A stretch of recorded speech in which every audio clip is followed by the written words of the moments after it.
Welcome back and welcome to Arkham Hot Takes Part 4.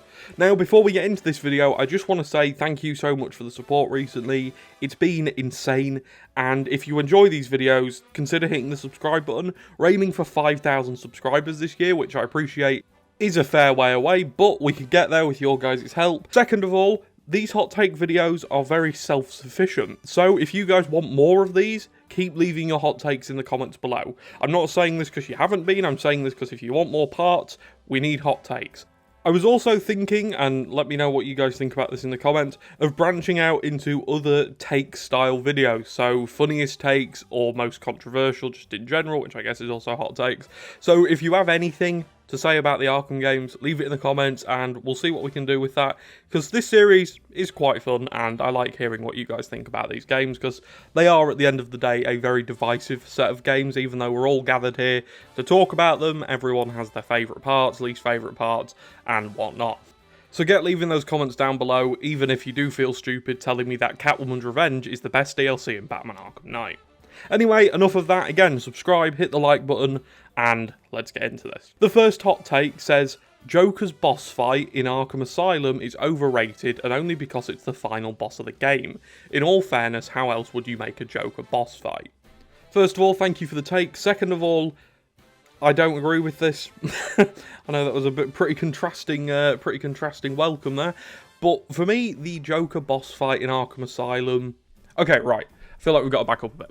So, I think the boss fight itself is overhated, but I think it's overhated for a good reason, because after everything Arkham Asylum did well, and how well that game utilised most of its characters, apart from Bane, it felt really weird at the end to have Titan Joker, and so it just felt wrong. It didn't feel very Arkham Asylum-y.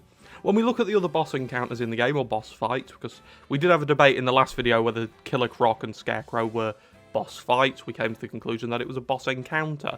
So, when you look at the other boss fights and boss encounters in the game, you have Scarecrow, Killer Croc, Poison Ivy, Bane, and Zaz, I guess if you want to count Zaz twice. Obviously, most people don't count Zaz, but he's there.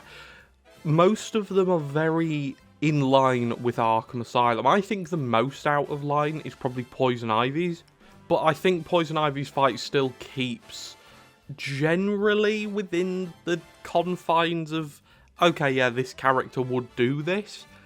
I think one of the main reasons people don't like Joker's fight is because not many people can see Joker injecting himself with Titan to fight Batman. It was a really weird choice. Like, I can see it happening, but at the same time, it's like, okay, yeah, you gotta kind of suspend your disbelief. But I think Joker would do that, but where most of the hate gets directed towards this fight is the mechanics of it. It's an insanely boring fight.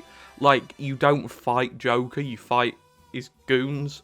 And I feel like that's a reason people don't like this fight.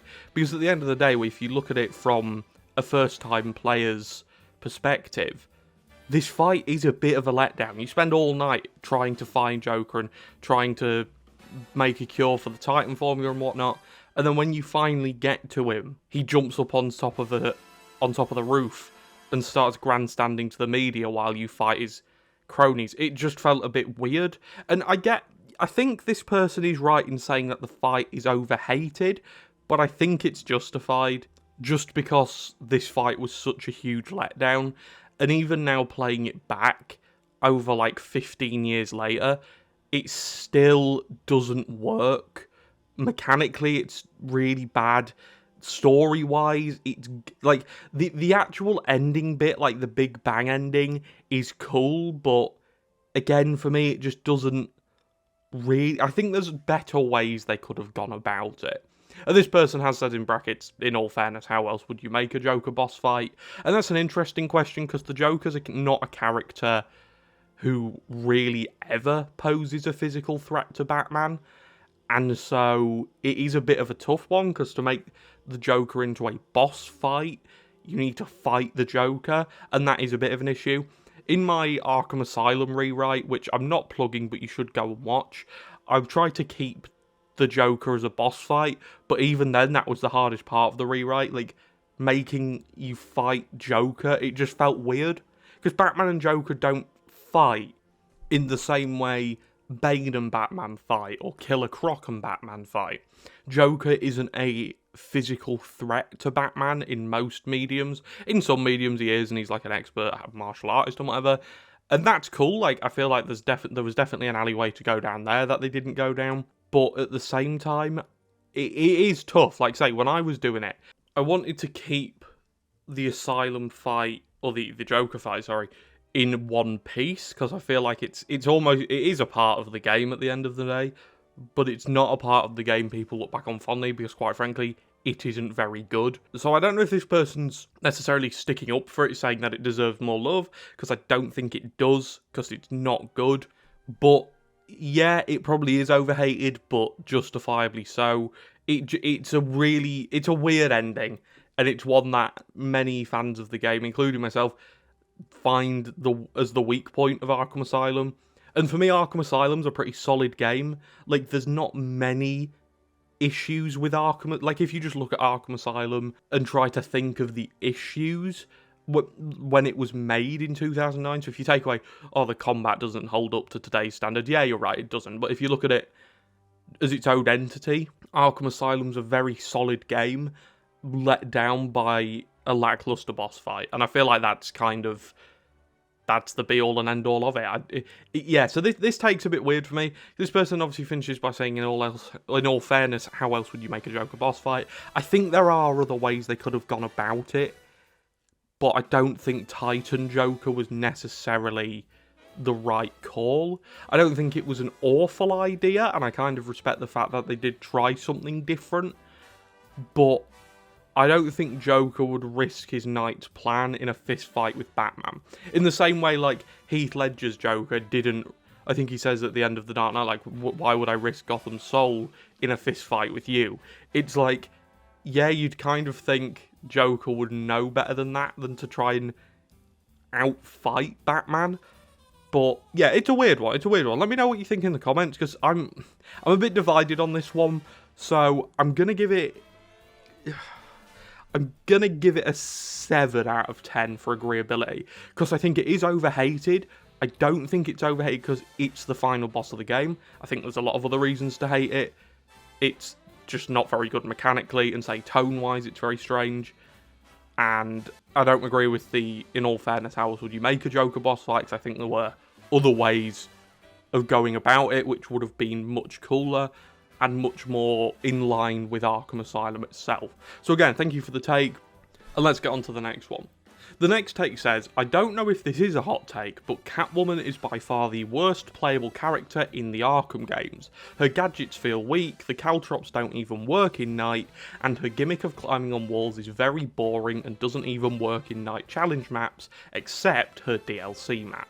Now, interesting one, because I agree with this wholeheartedly. If this was just going off my opinion, 10 out of 10, I agree, because I hate playing as Catwoman in all of the Arkham games. I think she was slightly better in City, but not by much. Like, I never enjoy playing as Catwoman. If I know a Catwoman section's coming up, I always sigh a bit, because I'm like, I really just don't like playing as her.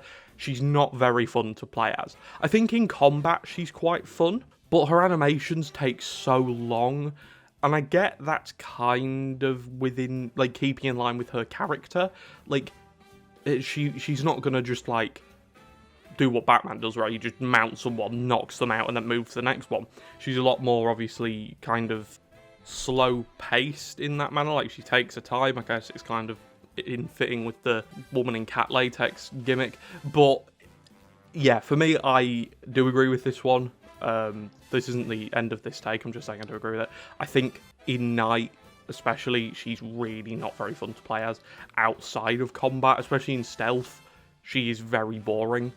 Like, I've never enjoyed playing as Catwoman in any stealth section. I think if we look at her Catwoman's Revenge DLC story pack, it's really difficult to play, because it starts off with a stealth section, which is okay, but it's not fun. Like, I wouldn't say it's fun at all.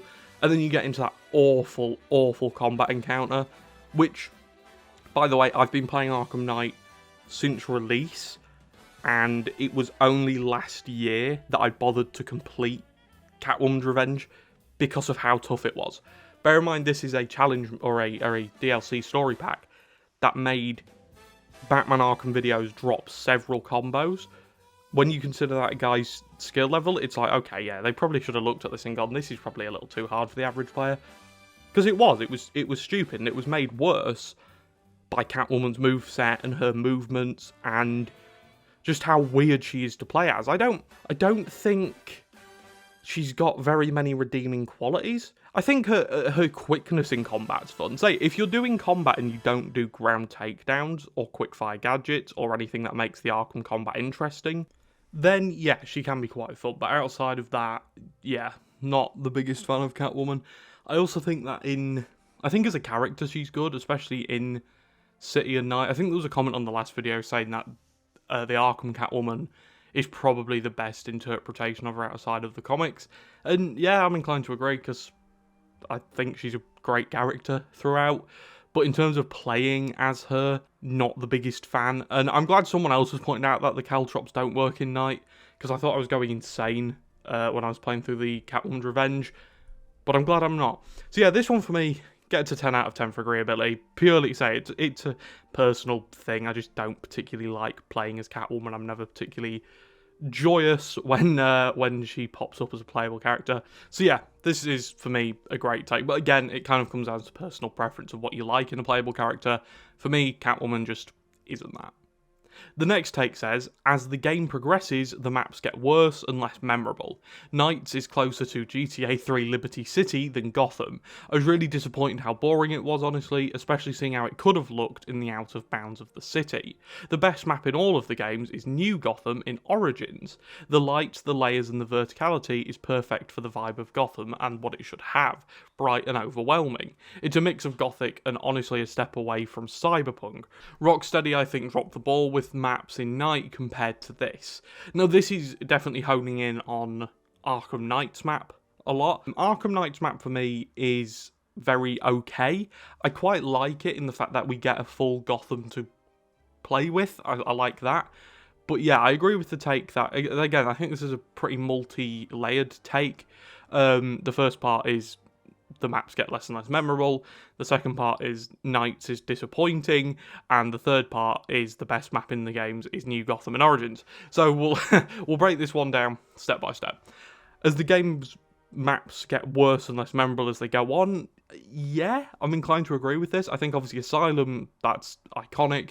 Cities has its design flaws, and I'm not a massive fan of Cities map in general, but I still like it, but it's not my favourite. And then you've got Origins, which is just Gotham again, and mostly reused assets, or a large chunk of it is reused assets from City.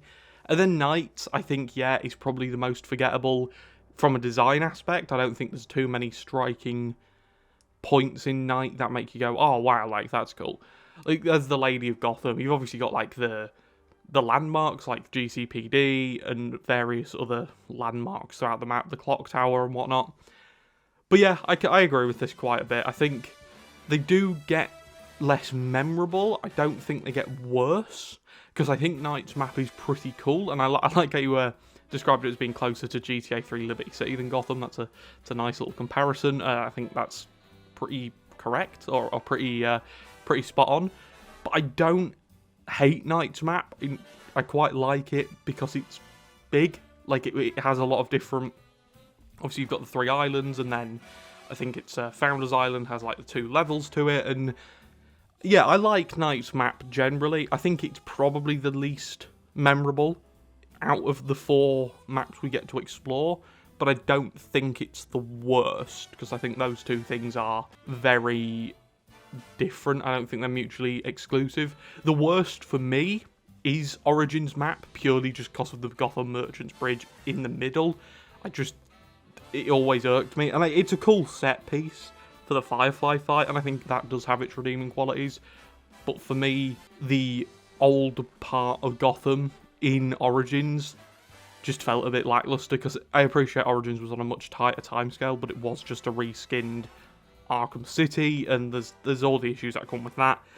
But I think Yeah, I can kind of agree with this. They get worse, no, because I think all of the maps are quite well done, but they certainly do get less memorable, yeah, because I think, to say, Arkham Asylum, it's pretty much, you know, it's probably the most iconic of the four. Then City is, again, pretty iconic, like the toilet bowl with the little sewer underneath it. Then Origins is just Gotham, but I don't think it's a great Gotham. And then Night, I think, is a really good Gotham.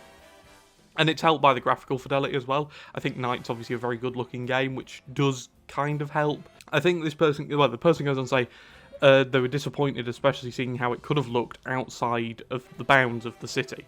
Not those exact words, but seeing how Gotham could have looked, especially in Arkham City, I think was a really big missed opportunity. And again, it comes down to hardware limitations and whatnot. And I think if Rocksteady were given another shot at Arkham Knight in current day, with the current day hardware of obviously upgraded PCs, Series X's, PS5 Pros, I think we could have got that Gotham, and I think that would have been really cool. And yeah, I can see how you could have been disappointed. I know I was quite upset we didn't get that giant sort of like grand Gotham, because I think that would have been really cool. But I don't see how that would work in gameplay very well. Obviously, it would look really cool, but I think gameplay-wise, you'd have to rework Batman's traversal from the ground up, and that would get messy, and so I can see why they didn't do it. But yeah, so the first part of this, worse but less memorable. No, I'll give that a 5 out of 10, because I think they don't get worse, they just get less memorable. Because, I mean, Arkham Asylum and City, the titles of the maps are in the game name, which I don't know if that helps at all, but it's just a little fact. Then the person says the best map in all of the games is New Gotham in Origins. The lights, the layers, and the verticality is perfect for the vibe Gotham should have. Bright and overwhelming. It's a mix of Gothic and honestly a step away from Cyberpunk. Rocksteady, I think, dropped the ball with maps in Night compared to this. This one is kind of a separate take in itself. And I really like this one, because I think if you play the Mr. Freeze DLC pack in Origins, which name I always forget, I either go for Cold Heart Vice, or In From the Cold, which obviously, it's one of them. I always forget which one, because I always get my Mr. Freeze titles mixed up, but it's definitely one of them. I'm going to go with Cold Heart. Editing me, am I right? Right. Okay, good or bad, depending on what that result was. Anyway, that version of New Gotham is so cool. Like, it's really, really animated series, and I really enjoy playing that version of Gotham. Like, the lighting and, say, just the vibe of it, it is bright and overwhelming, and even in the main game, it's quite good. Like, the amount of giant buildings is really cool, and like the Gotham Royal sort of towering over is really cool. Yeah, it definitely has its merits. I think it's my favourite part of the Origins map. Because I'm not a huge fan of Origins map, it's probably the map that I least enjoy playing in. But that specific part of it, I think is really cool. And yeah, so I agree with this. I think the best map, I don't think it's the best map in all of the games, because personally, I will always be an Arkham Asylum lover when it comes to the map. Just, I appreciate it's not the biggest or the grandest, but just that, the aura of that map for me just keeps bringing me back into it. But yeah, I think as far as Gothams go, yeah, the new Gotham map is pretty cool. So yeah, we're going to give that one let's go for an 8 out of 10, because I don't agree with it wholeheartedly, but I fully respect where this person's coming from, because I think this is a great take, in all honesty. Let me know in the comments what you think of the maps in the games, because I think they definitely do get less memorable, but I don't think they get worse. I don't know, it's up to you. Let's move on to the next take. The next take says, my hot take is something that has always bothered me since the release of Arkham Origins, but the Batsuit in Origins seems way too advanced, and it doesn't seem like Batman would downgrade to the suit that he has in Arkham Asylum. Now, this person clearly isn't coming from a design aspect, this is more of a practicality aspect, which I quite like, but there is a good reason for this. I think it's because obviously as he goes on in his career, he needs less armour, he needs less help. And this is shown in Arkham Origins, between Origins and Asylum quite a lot, in that also in Arkham Origins, he kind of, when he fights, he stands in a stance, whereas in the later games, in Asylum, City, Night, whatever, he kind of just stands there, like he's very cool and calm and collected, and not, you know, he's not standing in a stance to get ready to fight, he just fights when he needs to. And so I think there's definitely, as much as the Arkham community love this race, there's definitely a lore reason. because he does get more experience. I think he would downgrade. Like, the Arkham Origins suit is quite heavy, I'd imagine. It looks bulky, there's a lot of padding to it. Whereas as he gets older, like I think there's 6 years between Origins and Asylum or something, he wouldn't need as much armor and padding because he's more experienced. He's not going to get hit as much. Because we have to remember, in Origins, it's only his second year of crime fighting. It's only his second year of actually being Batman. So I think I can see how this would bother you, because yeah, the Batsuit might seem too advanced, but I understand why he would downgrade, or seemingly downgrade, because you've got to imagine that the Asylum suit isn't poorly made. It's not like he goes from battle armor to latex, right? He goes from battle armor to probably more battle armor underneath it, woven into the suit or something. But yeah, I can see how this would bother you, but I also don't at the same time, if that makes sense. I think if you look into the law reason behind it, it makes more sense, because as he gets more experienced, carrying less weight helps. And he does say, I think in Arkham City, obviously when he starts getting more gadgets, that he did consider a bigger utility belt, but it slowed him down. And I know that was kind of throwaway jokey line, but I think it kind of plays into this, because this makes sense within Batman not needing all of that extra bulk, because it would slow him down and would make him worse at being Batman. So yeah, I can see how this would bother you, but this one was one I just wanted to throw in to just kind of talk about the difference between Origins and Asylum, because I kind of like the fact that in Asylum you can clearly tell he's much more experienced and so needs less help and less auxiliary stuff. So yeah, this one for me, it's never really bothered me, because I kind of always just looked at it like that, like, oh, of course he'd start downgrading the armor on it when he got more experience. Because, I mean, even if we look at the difference between, say, in the Dark Knight trilogy, we look at his Batman Begins suit and his Batman, the Dark Knight suit, the Begins suit looks more armoured, but obviously the Dark Knight suit gives him more manoeuvrability. And I think it's kind of the same thing here. He needs to move better and quicker and more effectively to fight crime. So this one for me, I'm going to give a 4, because I don't really agree that it's never really bothered me, because again, I've kind of always just looked at it like that, but I could see how it would bother you if you didn't look at it like that. So yeah, we'll give this one a 4 out of 10 and move on. The next one is, my hot take is that the worst addition to all of the Arkham games as a whole, ignoring Suicide Squad Kill the Justice League, are actually the campaign challenge maps. Now, I put this one in here because it's a bit different and a bit fun. This person carries on when saying, when playing Arkham Asylum, the challenge maps are fun and don't overstay their welcome, but as introduced in City, now you have the regular maps as well as campaigns. They are such a chore to get through, especially when playing them on ranked. Like, it is just so annoying, and I think the games would have been better off without them. Of course, it's fully optional to play them if you only care about the story, but for 100% completionists, it becomes hell, especially when you have numerous characters and you have to replay them over and over again. Now, this one's an interesting one for me, especially because I've been kind of going back through the challenge maps recently. I don't know what spurred my challenge map love on, but I've started going back through them, and yeah, I can kind of see this. I don't think they're the worst addition to all of the Arkham games as a whole. I think there's definitely been worse inclusions that aren't optional. I'll throw a few on screen now if I can think of any, but I think, yeah, I can kind of see where this person's coming from. In Asylum, the challenge maps are fun, and yeah, they don't overstay their welcome, like it's a kind of a one-and-done thing. But especially for me in City, it gets very egregious, because you have to complete, or to get 100% on the save file, you have to complete all of the challenge map campaigns and the challenge maps as each different playable character. And it's very annoying, because in Night, you don't need to do that to achieve 100%, you just need to complete the story content. But, I mean, obviously, to get 100% in your head, yeah, you have to do it, but to actually see the 100% on the save file, you don't need to do them. But in City especially, so that's kind of what we'll hone in on here, in City especially, yes, I really do agree with this. I don't think the games would have been better off without them, because I think they provide a pretty fun challenge. And this person does go on to say, of course, it is fully optional to play them if you only care about the story. But yeah, I can get behind this one, especially when some of the numerous characters aren't very fun to play as. Like, I don't think Harley Quinn's particularly fun to play as. I don't think Catwoman's particularly fun to play as. Like, a Nightwing in Arkham Knight isn't the best to play as. So if you're going through them again and again and again as these characters, yeah, I can fully agree with this one. I think this one's a really interesting take because it's not something many people talk about. I always think the challenge maps kind of get left behind when talking about the games.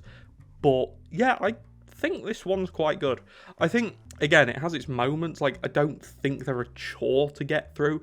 They are a little bit annoying, especially in Arkham Origins. I feel like often the challenges and the modifiers don't match up. Like, I had one last night where I couldn't use silent takedowns, but I had to get a silent takedown to get the medal. It was really weird, like, it just didn't mesh, and it caused me a bit of frustration. But I think that's definitely a reason to be like, okay, yeah, these things are a bit annoying, but I don't think they're a particularly bad inclusion. I think there's something where if you are going for 100%, you have to go into them knowing they're going to cause a bit of annoyance and kind of work through them knowing that and do them over time. Because challenge maps, if you play them for too long, do great on you. Like, they really do. Say, especially in Arkham City, where you've got to you have to complete them to get the 100%. It can get really annoying. Because I remember the first time I 100%ed Arkham City, I did all the story content, all the side content, I beat the Riddler, and then was like, oh, it says 85%. Like, what the hell? And then obviously realised, oh, you have to go through all of the challenge maps as all of the other characters. And so yeah, I think this one's interesting because it's on challenge maps, which again most people don't talk about. But yeah, it can get annoying to play them over and over again.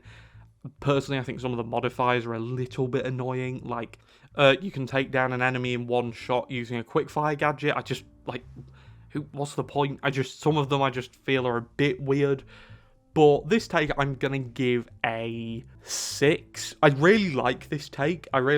Because it's a unique one. Like, these are the sort of ones that I really enjoy, because it's kind of honing in on something that isn't the main game, and it's not just going, Arkham City is the worst one. Like, this has had some thought put into it, and I really like this one.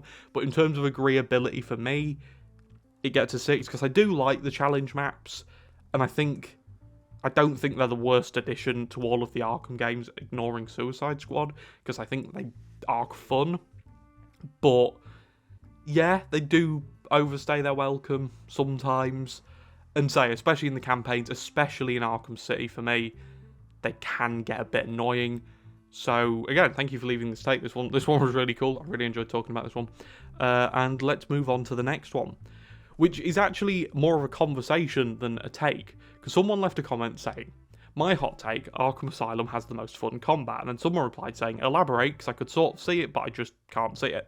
Then the person replied, the reason I think it's the most fun is because it feels more weighty. You have to think ahead of how you'll deal with the room of enemies, and it's extremely simple. When I say weighty, I mean that Batman doesn't feel like he's flying across the room to hit an enemy. In Asylum, you have to be closer to hit them, your attacks are also a bit slower. That's perfect because it gives you an extra half a second to think of who you're going to hit next. Positioning is important in combat because if you're too far away from someone, your attacks won't land. You can also set yourself up to continue your free flow combo. Since it's the first iteration, there are way less gadget combos, enemy types, and different combo moves. It allows for the player to familiarise themselves with gameplay a lot quicker since there are less things to learn.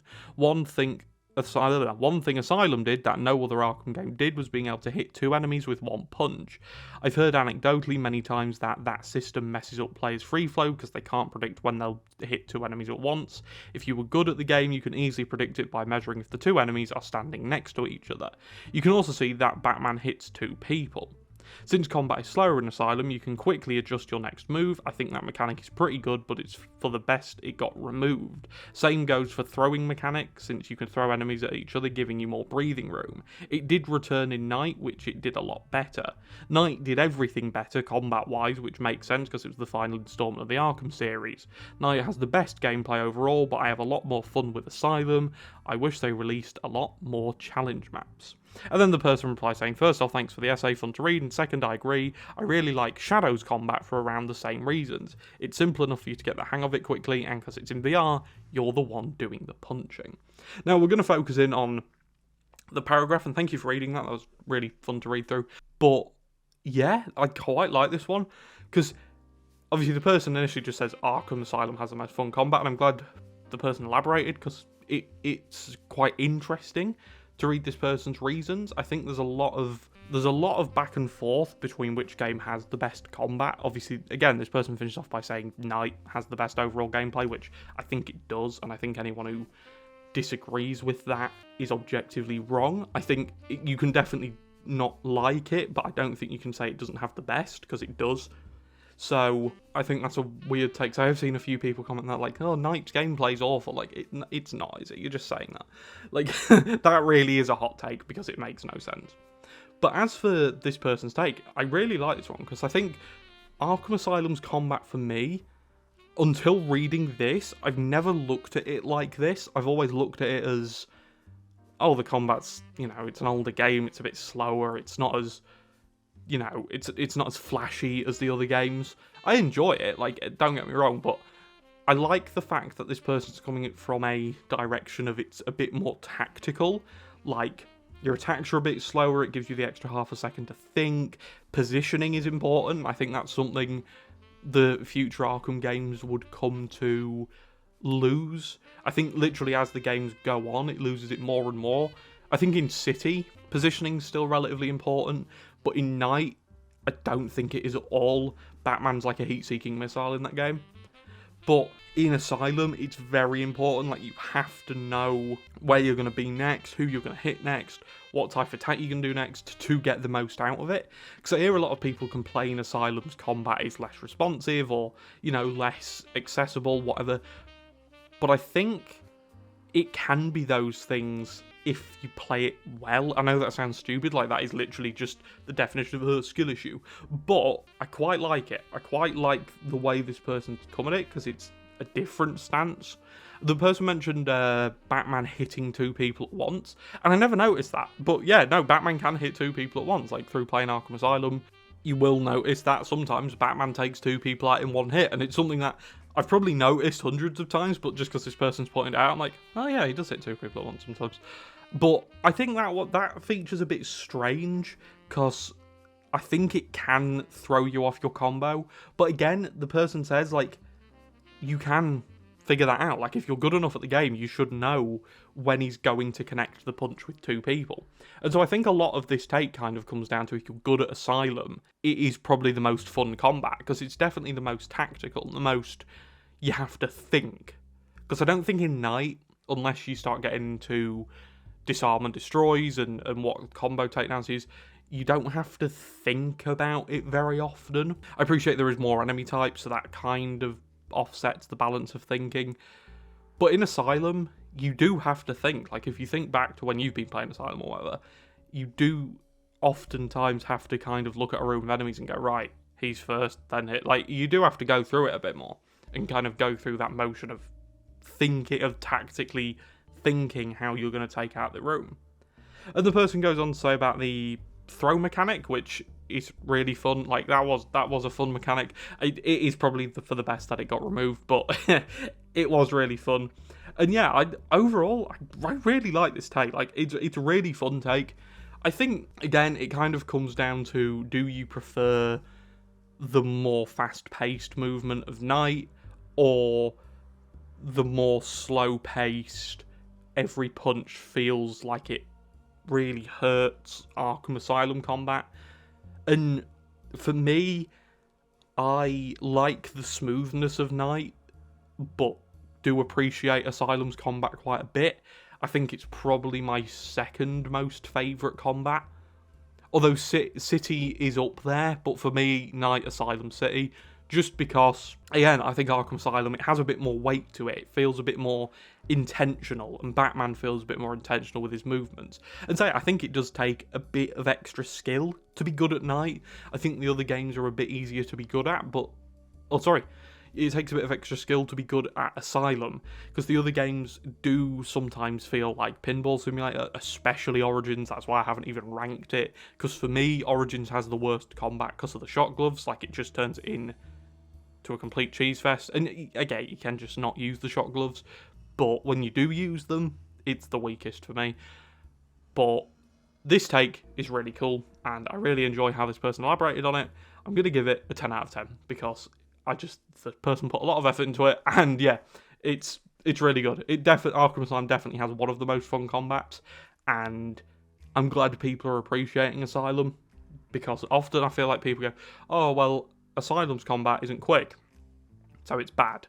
Like, no, not really, but that's a whole other topic for a whole other video. But yeah, thank you for leaving that, and let's move on to the next take. The next take says, Arkham Origins has the worst gameplay and story in the Arkham franchise. The gameplay is clunky, and the graphics are terrible. Now, no. I think there's a case to be made the graphics are terrible, because I think graphically it's the worst of the original 4 games. Obviously, Asylum, City, Origins, and Night. I think even now it's the worst of the 4 games. It has no real art style to it. But again, the pre-rendered cutscenes, I've said before, are really good. I really like the pre-rendered cutscenes in Origins. I think they're probably the best in the series, cutscene-wise. But the graphics, yeah, I agree with that. The graphics are terrible. I think Arkham Origins hasn't aged well. I think it does look pretty bad nowadays. And I think it looks worse than City and Asylum, despite the fact they're much older, which, make of that what you will. But yeah, I don't think Origins graphically is held up. And the person says it has the worst gameplay and story. I don't really get the story bit at all.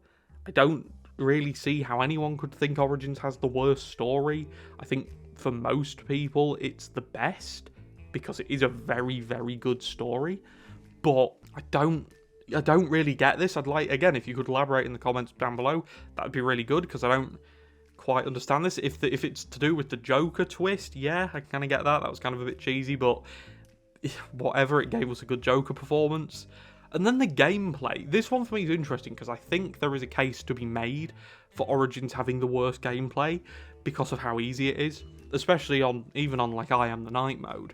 You can get through a lot of combat and stealth encounters by doing not much. Like, once you've got the heavy reel upgrade for the remote claw, stealth basically boils down to 3 easy takedowns straight away, then you can take out the rest of the room how you want. Combat can just boil down to spamming the shot gloves, which can make combat really easy, but I think this one needs a little bit more elaboration, because I think you can make Origins on par with City, because they are largely the same thing. But yeah, I'd like some more elaboration for this one, because I don't... It's a pretty baseless accusation to say Origins has the worst gameplay, because I don't think it does. No, I think it does, but if you make it the worst gameplay, if that makes sense. Like, there's no other game in the franchise where you can get as many free passes as Origins, and thus I think it probably is the worst gameplay. The story bit, I really don't get at all. Again, elaboration in the comments, please. That would be really nice. The gameplay being clunky. This person's pointing out the gameplay's clunky. No, I don't really agree with this either. Like, I don't feel like I've ever thought Origins is clunky. Origins is a lot of things, but hard to play, I wouldn't say is one of them. Again, I think if you go at it from what's the easiest game in the franchise, combat and stealth-wise, yes, it's probably Origins. But yeah, this one's interesting, because I feel like this one needs a lot of elaboration. I think the graphics being terrible, yeah, whatever, like, the graphics are awful. But then the gameplay being clunky, I'm not sure, and having the worst story, really, really just, I'm not sure where that's coming from at all. But yeah, this one's got to rank pretty low for me, because I only really agree with the graphics being terrible, but I think that's just a sign of the times, right? What the game had a really short development span, wasn't going to hold up, and it didn't look particularly great at the time, especially when you compare it to other games that were out then. So I'm going to give this one a 3 out of 10, because I agree with 1 out of the 3 points, I suppose. But yeah, if this one had some elaboration, I feel like it could be a bit higher, because like, gameplay, yeah, I feel like there's a case to be made for that. Story, I don't think there's a case to be made that it's the worst in the franchise. I think Suicide Squad Kill the Justice League has a pretty crappy story. I think Arkham Cities is probably worse. Knights is I think Origins, if anything, probably has the best story in the franchise. But yeah, if you could elaborate on this in the comments, that would be great. But yeah, I think 3 out of 10 seems about fair. And let's move on to the penultimate take. This take says, here's mine. Arkham Batman is the best and most consistent version of Batman in all of media outside of the comics. We get 5 games covering his story and explaining what years had this or that Batman story happen, such as Alfred referencing Long Halloween, an amazing showcase of his rogues gallery that no Batman adaptation has ever done. Only ones that come close were the Lego DC games, Batman the Animated Series, Telltale series, and the Dark Knight trilogy. And then this person says, why do I say it's a hot take? Because many would disagree and point to the Dark Knight trilogy or the animated series as the response to this question. Which is fair, but I disagree with it, especially considering how different of a Batman universe Nolanverse is compared to the comics. I think we will never get a better version of Batman, but we'll see with James Gunn's DCU. This one is an interesting one, which I'm sure is going to divide a lot of opinion down below, because I personally agree with it. I think the Arkhamverse is probably the best, like, a standalone Batman universe we have. For me, it's definitely one of the best. I put it top 3, and I think there's so much packed within it. Like this person says, you have Alfred referencing the Long Halloween, we know Nightfall took place, Death in the Family took place. There's so many of these amazing Batman stories which have taken place in the Arkham universe, and admittedly we don't see a lot of them. We only see what we play through and kind of what we can hear about in the game. But I really like this take. Like, this one I really like, because I think there's a lot of discussion. The person brought up the Lego DC games, which I think are an interesting one, but I don't think they're as good as the Arkham games, just in terms of, obviously, they're not supposed to be that sort of definitive Batman universe. So, I kind of see that. The animated series is a close call for me, but again, the Arkham games just have that bit of extra Batman grit. I know that sounds silly, because the animated series is a very gritty show at times. Like, it can get really dark. But the Arkham games, for me, they kind of strike that line of comic booky crap and, like, realistic stuff really well, and I don't think anything else has ever done that. The Telltale series, I wouldn't put that on there. It is good, the Telltale series. I can kind of see how it's made here, but I personally wouldn't put it on the list of best and most consistent adaptations, because I think it has a lot of issues. And then the Dark Knight trilogy, which the person does say later on, it's very different, and yeah, I think that's right. I think it has its moments. Like, it has a lot of good moments, but as most consistent goes, and just overall best, I think the Arkhamverse is that, because it strikes that line between comic book and a bit more realistic. I appreciate the Arkham games are very comic booky at times, but you can still kind of see, like, you can suspend your disbelief enough to believe some of the comic booky stuff, whereas the Nolanverse is very hell-bent on putting Batman in our world, whereas the Arkhamverse, for me, a lot of times is like making a video game out of comic panels, especially Arkham Asylum, and even Arkham City to a certain degree. This effect definitely teeters off the more the games go on, but I think Arkham Asylum, for me, is probably the best version of that sort of comic booky thing, and the rest of them are really good. And so I think this person has done a really good job in explaining this, because it's definitely up there. For me, it's the best interpretation of Batman media, because a person who knows nothing about Batman could play the Arkham games from Origins to Shadow to Asylum to City to Night, and I feel like by the end of Night they'd have a really good understanding of basically everything important to do with Batman.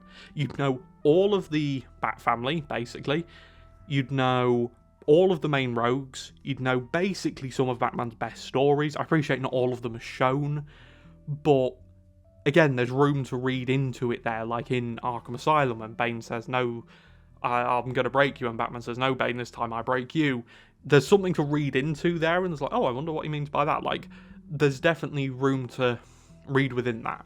And I think that's why the Arkham series is so good, is because of that. Like, yeah, we don't ever see the Long Halloween, or Nightfall, or Death in the Family. I guess we kind of do, in a way. Or, you know, there's definitely room for interpretation there, and I feel like that's why that's so good. And say, we know these things took place, and I feel like that makes it even better. Like, we probably don't even know the full Arkham timeline from beginning to end, because I feel like there's probably so much packed into that. Obviously, the Killing Joke as well. I mean, God, I almost forgot about the Killing Joke. Like, we see that happen. Like, we know the Killing Joke to a certain degree happened, and a lot of these stories probably didn't happen in their entirety. Like, obviously, we know Nightfall didn't happen in its entirety because Jean-Paul Valley never became Batman. We know the Killing Joke never happened fully. Or we can... we don't know that, actually, but we can kind of assume it didn't. Although we know Joker didn't die at the end of the Killing Joke, I don't think it happened in its entirety. I think the Arkham games are really good at sort of picking and choosing bits from different Batman media and putting them into their own thing. And I think especially the first game, Arkham Asylum, I feel like that did such a good job at laying that groundwork, and a lot of Arkham's success can be obviously directly brought back to Arkham Asylum in that it made the formula, right? It made the Arkham formula. But Arkham Asylum did such a good job of not only creating its own story, but leaning into other Batman stories and leaning into other pieces of Batman media. Like, the character bios, for example, yeah, a lot of them aren't canon now, and they are kind of more of a generalization. Now, people appreciate the character bios now because they are a lot more general than perhaps the later Arkham character bios, which were very honed in on the Arkham universe. But even something like that, something as silly as that, like, it gives us context to these characters. And doing that as far back as 2009 was really impressive, and I feel like it carried on. For me, personally, I really agree with this take. If I could give a take a 15 out of 10, I would, because I think this is a great take. But I know there are some people who would point to the animated series, and I think the animated series has a few deeper cuts in terms of its villains and its characters, but in terms of being a consistently amazing series of Batman media, I think you'd be hard done by to look past the Arkham series. Because I think, like I said, I think if you played the Arkham series from beginning to end, I feel like you could pass as a Batman fan, if that makes sense. Like, if you had nothing to do with Batman, played those games, and then went and spoke to someone about Batman, I feel like you could probably pass pretty well. And the animated series as well is a big commitment to do all the way through. I mean, obviously, I imagine a lot of people watching this have. I know I have, because I love the animated series, especially that, like, first sort of 20 episode run of it's just consistent, like, banger after banger after banger. It's amazing. But for me personally, and I feel like the fact that the Arkham universe is a bit more interactive in that you actually play through it, for me, it's the best one. It just is. It's like, I could go on for ages about this because I think there's so much to go into. And the person says we get 5 games covering his story and explaining what years had this or that, and that's another reason. We know exactly how Bruce Wayne trained. We know when he came back to Gotham. We know roughly what happened in his first year. We know for a fact what happened in his second year. We know what happened in Arkham Shadow. We know what happened in Arkham Asylum. We have a good idea of what happened between Shadow and Asylum, which is nice. I think to a certain extent you have to leave some of it a bit ambiguous because you need to leave room for the Killing Joke, Nightfall, what else did this person say, Long Halloween. Like, you need to leave room for these stories to take place. But for the most part, we have a pretty conclusive idea of Batman's entire career, which I don't think any other Batman media's done. I think, again, the person has the Dark Knight trilogy. Technically, yeah, the Dark Knight trilogy did do that. Like, it did do day 1 to day 100. So, like, it did do the whole career. But I think it was such a different spin on the character that it's not redundant. Like, it isn't completely useless in this discussion.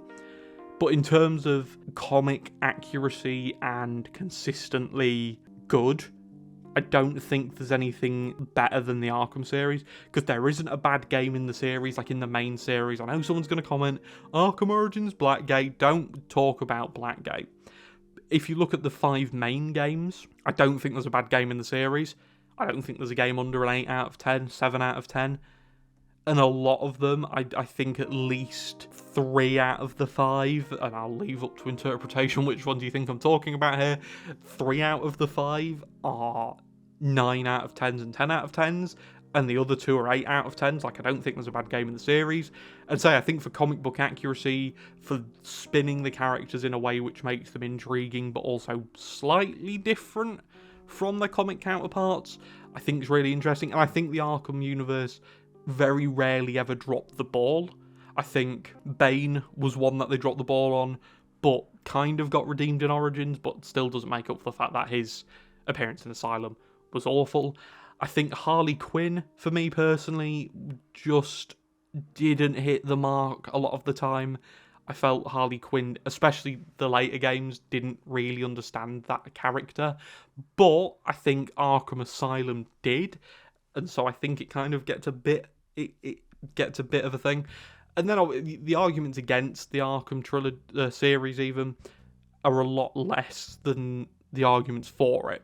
I think less, you've got obviously characters not being used well, and I think often, although the Bat family were a bigger part of Arkham Knight, often the Bat family got overlooked, and I feel like that's a bit of a shame, because you've got Nightwing, who was a really cool character. You've obviously got Tim Drake's Robin, who there was so much they could have done with that, with him not wanting to be Batman, but also trying to live up to Batman. Like, there's so many different things they could have done. They very may well do in later games, and I really hope they do. Because I think the Arkham universe, for me, is not the definitive Batman universe, because obviously that's the comics, but for me, outside of the comics, it is the definitive Batman universe. Like, it is the one when I think of a Batman character, I go, comic book Arkham. Like, that's like my thought process. I think of, like, when I think of Batman, I think of comic book Batman, Arkham Batman. Like, when I think of Harley Quinn, I think of comic book Harley Quinn, Harley Quinn. So I think there is definitely a case to be made, and I really like this take. I'm going to give it a 10 out of 10 just because I agree with it personally. Again, let me know what you think in the comments, because I know there's a few that you could throw out there, but for me, the Arkhamverse is the outside of comics Arkham universe. The final take says, the League of Assassins plot in Arkham City is a bit redundant. They are just in Arkham City, and they are only there for plot convenience with Raish's blood. You literally could have it be anyone. Croc's mutated blood could have worked. Then later in the story, Talia teleports into the story to save Batman because of their love. What love? As a non-comic reader pre-Arkham City, I didn't know who Talia was, and the game sets nothing up with her. Then there is Raish is the mastermind. Why couldn't we just let Hugo have the story? Why did the forced League of Assassin have to impact it? When you're doing a League of Assassin story, they need to be the focus, especially if you're doing a non-comic adaptation, as they need to be established to a casual audience. Rant done. Well, thank you for leaving that rant, because I think it's a very interesting rant. Obviously, the first part is the League of Assassins plot in Arkham City is a bit redundant. I think it depends how you look at it. If you look at it from a story standpoint, yeah, I can kind of see how this sucks. Like, I've never been a massive fan of the League anyway, just in general, just as characters. I always just think they're a bit like, oh, we're going back to the League again. Like, it does often feel a bit forced. But I don't think it's... I think it was the best way to justify introducing the League into the series, because Raish's blood would make sense to make the cure with, like, with the whole Titan poisoning thing and the bad blood and whatever. Saying Croc's mutated blood could have worked, I'd imagine Batman would probably be thinking it's a lot easier to get blood from Raish than it is Croc. And also, I feel like you'd have to do a lot more explaining for Croc's mutated blood, especially at that point. Maybe post Arkham Knight you wouldn't have to, because people after the Season of Infamy DLC have come around to the fact that Croc basically is a lab experiment at this point. Like, he would have mutated blood, but I think it's the best way for a casual audience, because I'm going to assume most people who play Arkham City or played Arkham City up on release knew who the League were from the Nolan films, or Batman Begins specifically, and so I think that was kind of what they were going for there. And obviously a lot of people who played Arkham City would have just known who they were from the comics anyway. And especially Ra's al Ghul, I feel like he's one of these Batman villains, like, sort of like A tier in terms of threat, B tier in terms of people knowing who he is. Like, you've got your Jokers, your Two-Faces, your Banes, your Riddlers, your Penguins, and then you've kind of got Ra's al Ghul. Like, everyone who knows him, if that makes sense. But if you don't know him, you'll probably just be like, who is this? Like, this guy's a B-tier villain. But he's not. Like, I'm not hating on Ra's al Ghul. As much as I don't particularly enjoy Ra's al Ghul as a villain, I respect, obviously, the character, because I think it is a good character, and it is a good way for Batman to kind of connect back to his roots and his training in certain media. Obviously, there's different ways to use the League, but I feel like this one's a bit of a weird one for me, because Talia teleports back into the story to say Batman because they're love. This person says, what love? Like, she does say they're very clearly a love interest, like, for each other. Because I'm trying to think, when I first played Arkham City, I'd have been 6 or 7. I think I'd have been 6. Maybe I might have got it a year after Race. I'm not sure. I can't exactly remember when we first got the first copy of it. But I didn't know who Talia al Ghul was, but I still knew the game does everything it needs to do to set them up. And it kind of goes back into the earlier point. Like, you could play Arkham City and know, okay, Talia al Ghul's Ra's al Ghul's daughter. She's also a love interest of Batman. There you go. That's all you really need to know about Talia for the sake of Arkham City's story. So, I feel like this is kind of a bit of a cop-out, saying that the game sets nothing up with her. Like, their first interaction is them, or Talia especially, reminiscing about the night in Metropolis. And obviously that leads into Damian Wayne, and that's kind of all cool, if that is that night in Metropolis they're talking about. But I feel like that's a bit of a weird thing, because the game does set up who she is, and for the sake of the story, that's really all you need to know. That she's clearly important to Batman, as we find out when Batman says to Oracle, I'm going to find Ra's, and Oracle says, like, basically, I can't remember exactly what it says. It's like, oh, are you going after Ra's or his daughter? Like, they very clearly and very obviously set something up there. And so I feel like that's a bit of a weird thing to say. I could kind of see it, though, because she isn't mentioned beforehand. But then if we look at Arkham City's story, neither is Solomon Grundy, neither is Clayface, neither is Mr. Freeze, neither is Penguin.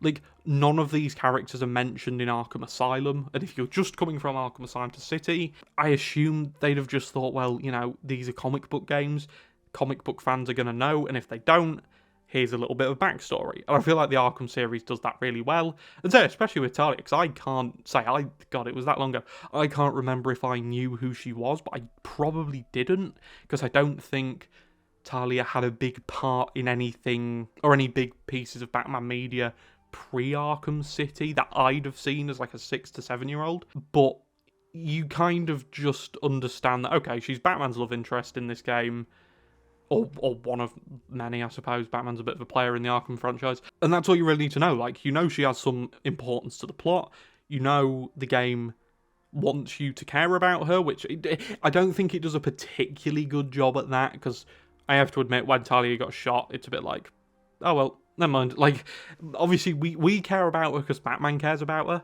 but I don't think I was particularly moved. Like, it would have been more impactful if it was a Catwoman. I don't want Catwoman to get shot. Like, I like the Arkham Catwoman a lot, but I think the game doesn't do a particularly good job at getting you to care about her, but it does a good job at setting her up as a character within this franchise. Then the second part of this take says, then there is Ra's, who's the mastermind behind Arkham City. Why can't we just let Hugo Strange have the story? I agree with that. I think I don't know the ins and outs of the relationship between Hugo and the League. I imagine there's probably a lot of backstory behind that. But personally, I quite enjoyed the fact... Hugo Strange, for me, although he's a very cool villain, and I really do like Hugo Strange, he's one of those villains I have a little bit of a soft spot for. I think he's one of these villains that needs his own story, like, needs a real story to thrive in. And obviously we're not going to get that in the Arkhamverse now because he's dead, but he just needs something. I know Gotham tried using him for a season, it was like, whatever. Like, the guy who played him, I can't remember exactly who played him in Gotham, but he did a really good job. But it never felt like he was the villain. Like, especially in Arkham City as well, you look at Hugo Strange, it's like, most people, when they think of Arkham City's villains, probably look at Joker first, and that's a wider issue with the Arkham franchise in general, that the Joker is heavily lent on, but I don't think Hugo Strange gets the best outing in Arkham City. I think he has a really good set of stories to pull from, like him discovering Batman's identity. Kind of, he's a bit of a Batman fanboy, Hugo Strange, and I think that could be really interesting to pull from. But I don't know if that's a little too goofy to adapt, like having this supervillain who's also a Batman fanboy and has like a costume of him. I'm not sure if that's a bit goofy for the Arkham games at least.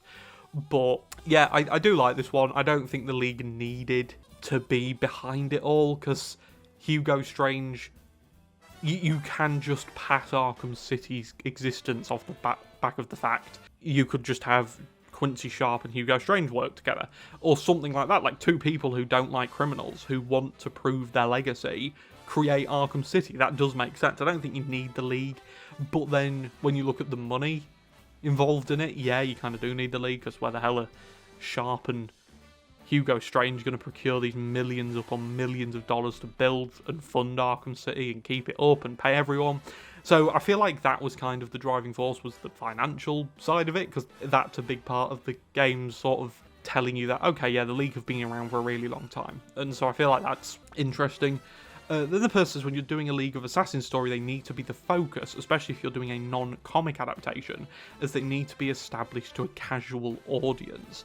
I don't really agree with this. I think a League of Assassins story, or League of Shadows, or whatever, we'll just call them the League, do need to be the focus, but I don't think they need to be the only focus. I think Batman Begins, I always look back to as like their breakout story in mainstream media.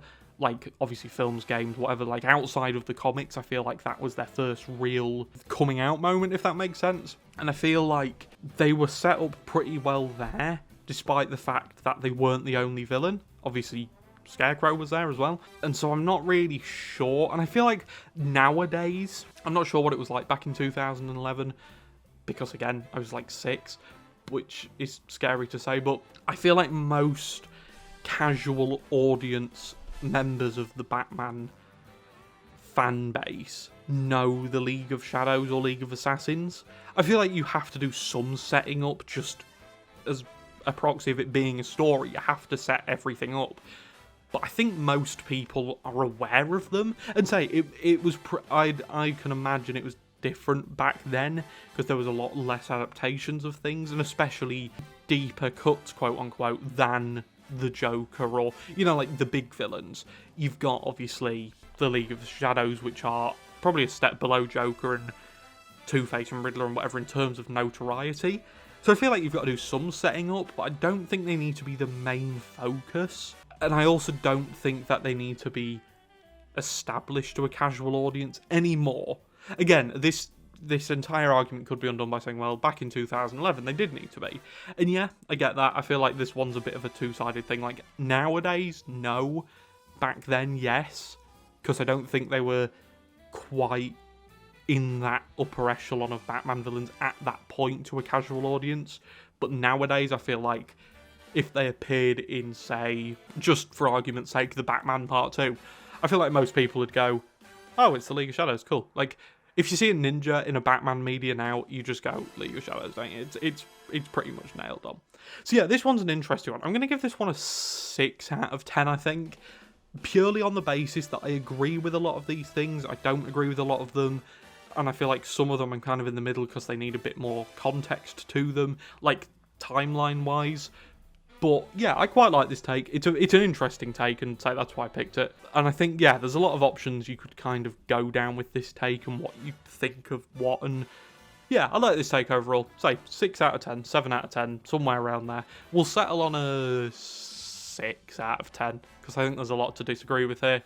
But again, thank you for leaving it. Thank you for anyone who has left a take recently. So I know this video's been really long. This has been like a supercut. I originally only wanted this to be about half an hour long. I've now been recording for 1 hour and 10 minutes. So thank you so much for everyone who's left a take. I hope you enjoy. Leave a like, comment, subscribe, because we're trying to get to 5,000 subscribers by the end of the year, which would be amazing. And yeah, I hope you enjoyed. I'll see you next time. Come and join the streams when we're streaming, because we're streaming now. They're always a fun time. Sometimes I get roasted for not knowing things that I should know. But that's fine, you know, we all have room to learn. So again, thank you so much for watching. Like, comment, subscribe, and I'll see you next time. Goodbye.